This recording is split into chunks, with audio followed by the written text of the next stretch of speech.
अस्सलाम वालेकुम। हकीम सैयद वकार शाजी। एक बहन पूछ रही है कि मुझे पीरियड का मसला है, 2-3 मंथ बाद आते हैं लेकिन आते मेडिसन से ही हैं, मेडिसन ना लूँ तो पीरियड नहीं होते। कोई ऐसी चीज़ तजवीज़ कर दें जो मेडिसन से ही छुटकारा हासिल दे और मंथ बाई मंथ मुझे पीरियड सही रेगुलर हों। वालेकुम सलाम जी। अली शराजी, इन बहन के साथ या जितनी भी ऐसी बहनें हैं जिन्हें पीरियड के मसाइल हैं, पीरियड होते हैं लेकिन खुल के नहीं होते या दवाई खाने के बाद ही पीरियड होते हैं, तो इनके साथ एक आसान सा नुस्खा शेयर करते हैं। अगर ये इस्तेमाल करती हैं तो इंशाल्लाह इतने अरसे से भी पीरियड बंद होंगे वो भी आ जाएंगे, या अगर थोड़े आते हैं दर्द के साथ आते हैं तो वो भी, उनसे भी इंशाल्लाह निजात मिलेगी। तो इन्होंने करना कुछ ऐसे है, सौंफ लेना है जी 50 ग्राम, गुड़ लेना है 50 ग्राम। सौंफ को तवे या किसी भी कढ़ाई के अंदर डाल के हल्का सा बयां करना है, फिर कूट कर इसके अंदर गुड़ भी शामिल करके रख लें।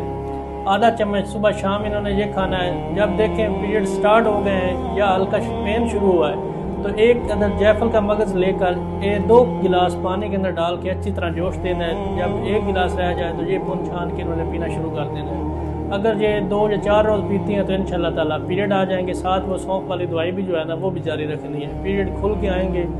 अगर पीरियड खुल के नहीं आते, थोड़ी बहुत ब्लीडिंग है, तो पीरियड के अंदर भी ये दवाई इस्तेमाल करते रहें, इंशाल्लाह ताला 2 या 4 दिन के अंदर खुल जाएगी।